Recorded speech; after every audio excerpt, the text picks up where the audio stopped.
So I bought a Phantom 4 standard today, and I took it out the box, and I went through the setup instructions that popped up on my screen for the DJI 4 app.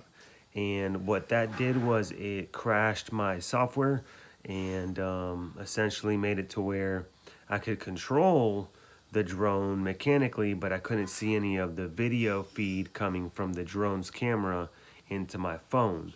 And I think a lot of people are experiencing the same thing. So I have spent all day trying to figure this out, and I stumbled across this little procedure online that helped me fix it, and it worked. And I am full up and running now. I'm actually pretty excited. It's late. I've been working on this all day. I got a lot of adrenaline running through my blood because it's a pretty big deal. And from what I understand, even the guys at DJI won't give you a fix for it. But I never even tried calling them because it's a Saturday, and I was looking at not flying my drone all day today and tomorrow and most of the day Monday until I can get this fixed. But anyways, here it is.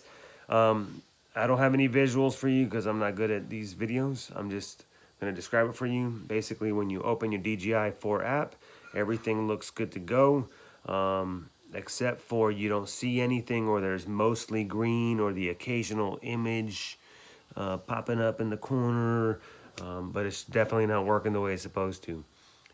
So, from what I understand, what happened was you're supposed to update the controller first somehow, as opposed to what the app tells you to do. And because you updated your actual drone first, it thinks the controller's firmware is updated, whereas it's not. It actually has no software installed or something to that effect. Anyways, let's get right to it. Step one is you're going to go ahead and download the DJI Go app, not the DJI Go 4, even though you have the Phantom 4. And I don't know if this works for the Phantom 4 Pro or Advanced. I know this works for sure for the Phantom 4 Standard. But you're going to download the DJI Go regular app, the one you would use if you have a Phantom 3. And you'll launch the app. Now, for the most part, you're going to keep the drone off. This is all mostly in your controller alone. Then you're going to select, when you're going to turn on your controller, or hold on.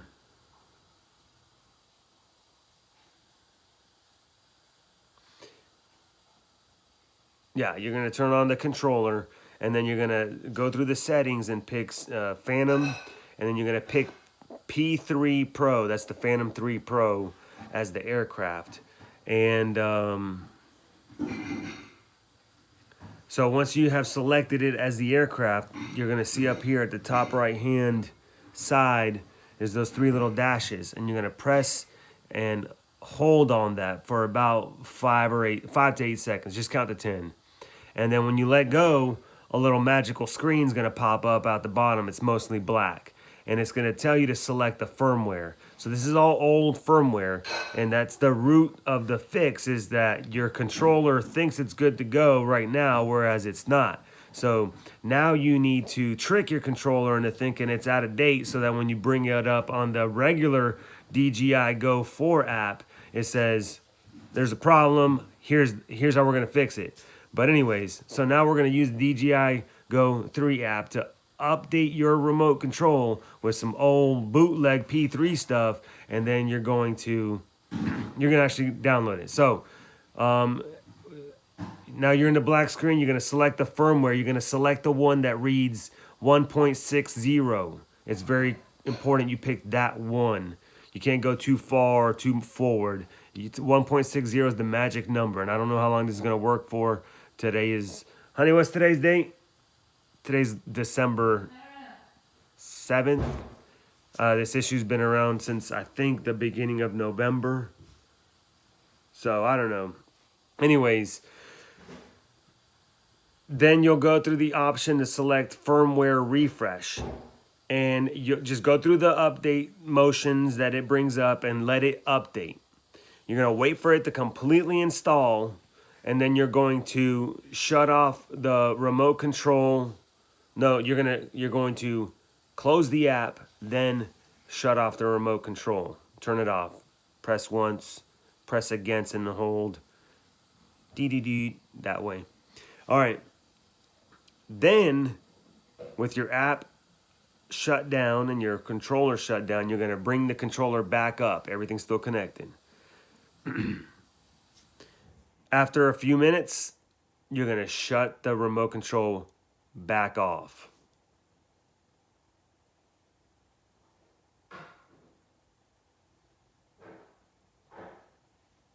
I'm thinking, sorry. Then you're going to open up the app again. You're going to start up the remote control again. You're going to select the Phantom 3 Pro. We're still on the old DJI Go app. You're going to select P3 Pro, and you're going to press the camera. So you're going to try to go into the drone.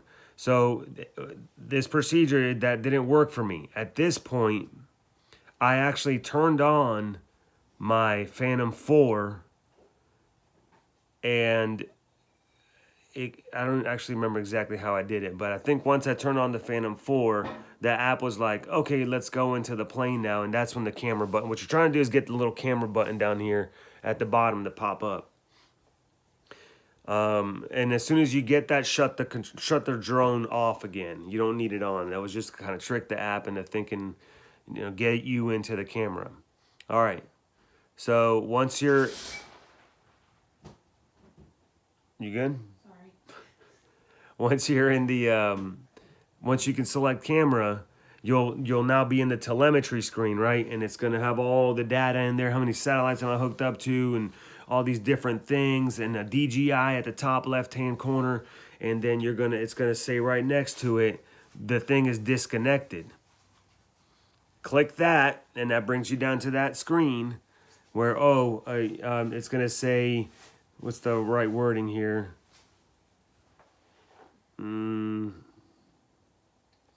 Anyways, the first option that pops up is like status. You're gonna click on that, and it's gonna say, warning message, this software is out of date. You're going to be flipping out now because everything's actually working the way I'm saying it is and the way this procedure said it did. So it's going to say this remote controller needs to be updated. And I know that I felt very, very warm and fuzzy once I saw those words because I didn't see anything else about it. And that was the big issue, is that nothing I did could prompt my controller to update. And I even tried doing it through my computer, and when I did it through the DJI 2 help software, it says I don't even know what you're trying to do here. What are you plugging into me? It didn't recognize that there was an issue at all. So when I saw that it said your remote controller needs an update, I was very happy, and I knew I was on the right path. So I clicked on it, and it told me that what you want is the 1.9.3. And I knew it. So I clicked it, and then I started the firmware download. And there was a lot of beeping. I think it was about like 10 minutes that it went through beeping and flashing, but the little status bar kept scrolling along with no pauses or delays. And then success, download complete. Once it completed,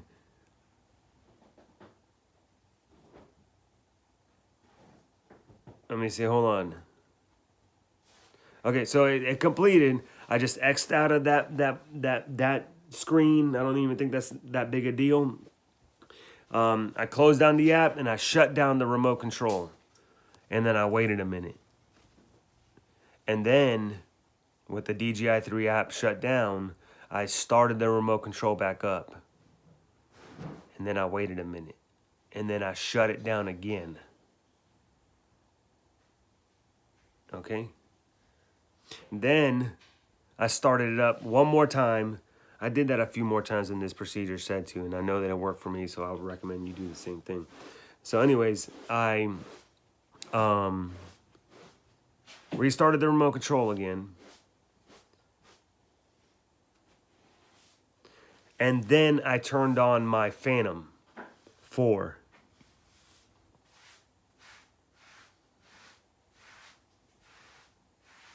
And that was it. I was hooked in. All the telemetry was coming through clear, and it was up to date, and everything was working perfectly. Now, I didn't get the flight today, but I will be able to fly it tomorrow for the first time. I've owned it for almost 24 hours, and I've been messing with it all day long, and I finally get to play with it.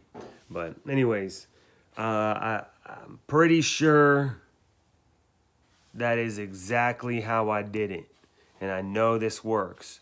Again, the short and skinny of it is we're going to download onto your device whatever you plan on running with your controller. Download onto it the DJI Go 3. It's actually not called DJI Go 3, it's just DJI Go, as opposed to the DJI Go 4. You download the DJI Go app. You don't have to delete your DJI Go 4 app. And you're going to go through it and trick it and make it think that it's a Phantom 3 Pro, because the 3 Pro doesn't use Wi-Fi. It uses the actual cable also. And then you're going to update your Phantom 4 controller as if it was a P3 Pro, and then you're going to turn it all off and bring it up with the Phantom 4 app and the drone running. So now that I think about it, there was a point in this procedure where, and I think it was when I turned on my drone the first time to make it read the camera, where it said, hey, if you want to run this drone, you need to open up the DJI Go 4 app. And then it just kind of said DJI Go 3, DJI Go 4. And then it says it's basically saying you need to open this app. Are you ready? And then down here, it said okay. I did not click okay. I didn't want to open up the 4 app at all. That's when I shut down my drone and I closed the app and I started the app back up. And that's when I saw the camera button at the bottom. Sorry, this is so scattered. It's been a long day and I really wanted to capture all this information while it was fresh in my memory, because this is very frustrating for a lot of people. And I just want all this information to be available as soon as possible.